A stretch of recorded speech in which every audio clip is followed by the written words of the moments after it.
Born into slavery in 1850, inventor and entrepreneur Sarah E. Good was the first African-American woman to be granted a patent by the U.S. Patent and Trademark Office for her invention of a folding cabinet bed in 1885. She died in 1905. Anybody ever heard of her? Anybody heard of her? Okay. Josephine Cochran invented the dishwasher.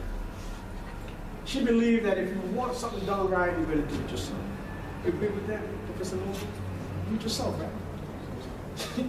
But when it came time to doing the dishes, she really didn't want to, so she invented a machine. That's right. For her.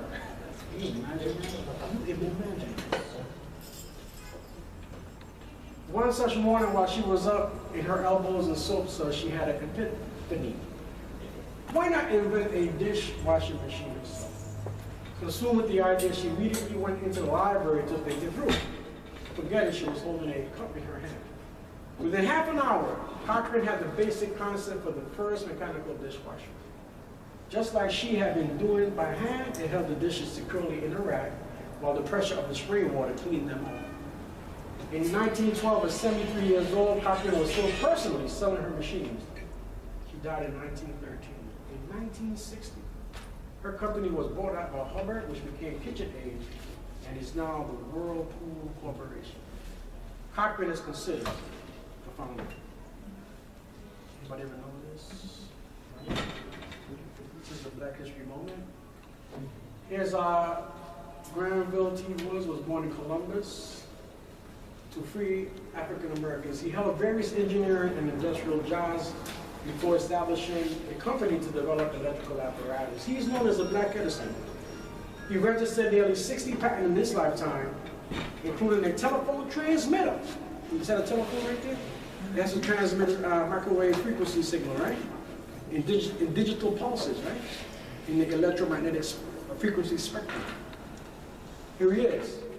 Also a trolley wheel and the multiplex telegraph, over which he defeated a lawsuit.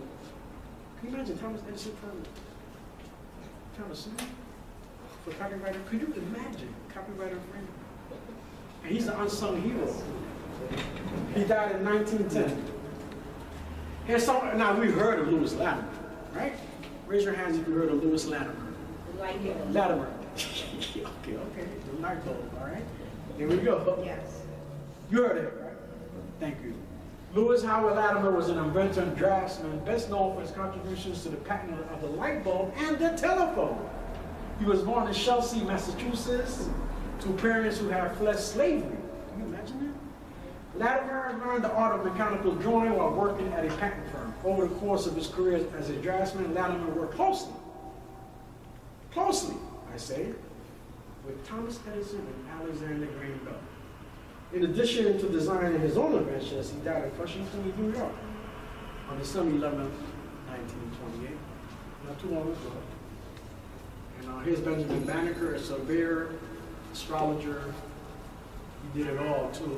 He kind of designed Elephant Plaza in Washington, D.C. He laid out the dimensions of the Capitol. And then Elephant took over. I went to Howard, so I know about that area. So today, we remember Garrett Morgan, the African-American inventor, born March 4th, 1877. Morgan invented the gas mask. Anybody ever knew this? The gas mask? The water you needed for filter poison gas from getting into your lungs. So he was awarded a patent for a safety hood. Also the traffic signals, you see that? He was awarded a patent for his safety hood and smoke detector in 1914. That's during World War I. In a heroic rescue in 1916, he and 3 others used a safety hood device to save workers trapped in a tunnel from the Lake Erie after a natural gas explosion and fire that took the lives of workers and the first police officers and firefighters who attempted to rescue them. Then in 1923, he was granted the patent for the traffic signal. He also had his invention patented in Great Britain and Canada. Who drives cars in here? It'd be the old Wild West if you didn't have traffic signals, right? Mr. Rogers? Come on. I mean, back in the 1800s, we had horses. You know, you don't need traffic lights for horses. Come on, now, do you? No. Use common sense, right? But with cars and the invention of the who invented the car? Ford, right? Ford, Henry Ford, right? And he comes up with this invention. It's just incredible. Now here's one of the modern electrical engineers that most folks don't know about. And you walk around with cell gadgets, you know, DVD players, and all type of electronic gadgets. Otis Boykin, right? Few inventors that had the lasting impact of Otis Boykin. Look around the house today, you'll see a variety of devices that utilize components made by Boykin, including computers, radios, and TV sets. Boykin's inventions are all the more impressive when one considers he was an African American in a time of segregation and the field of electronics was not as well established as it is today. Though he attended Illinois Institute of Technology for a time, Otis Boykin never made it to graduation because he couldn't afford tuition. But that didn't stop him from learning, right? Not at all. Instead, Boykin went to work as an inventor. He received his first patent in 1959, just not too long ago, for a wire resistor that allowed a precise amount of electricity to flow to a component. 2 years later, he created an even better resistor that could be manufactured inexpensively and withstand extreme temperature changes and shot a low-cost product that was more reliable. This invention brought Otis Boykin to the forefront of American electronics. No, it's not all the Japanese, it's not all Chinese. Electronic manufacturers, United States military, and IBM all placed orders for the resistors. It would come to be used in household appliances, computers, and guided missiles. All right? He continued to invent for the duration of his life. He earned 11 patents and invented 28 different electronic devices. Okay? I was told I got to speed up a little bit, but I'm getting there anyway. All right, so these are some other black women inventors. All right, the ironing board, the gong, and the signal chair for hotels, blah, blah, blah, blah, blah, blah. Okay, you see it, right? Okay. Take a brief look at it. I'm sorry.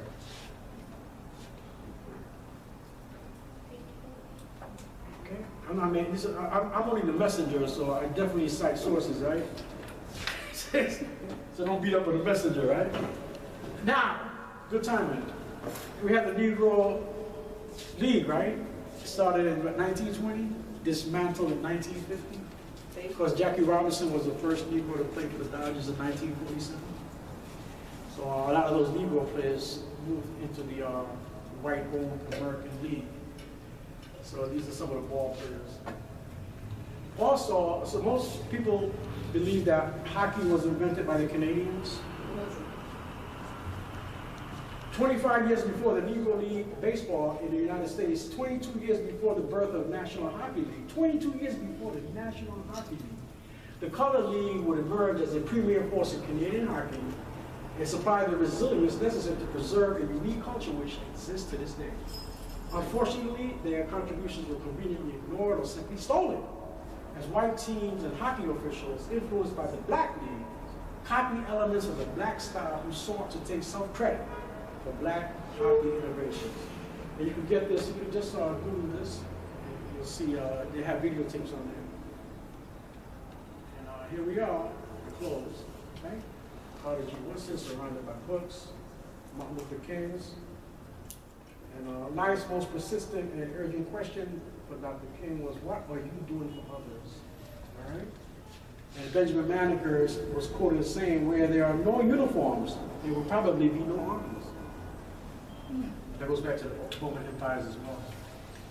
And I think that's about it. Mr. Rogers, you good? Yeah. Come through? Great. Thank you.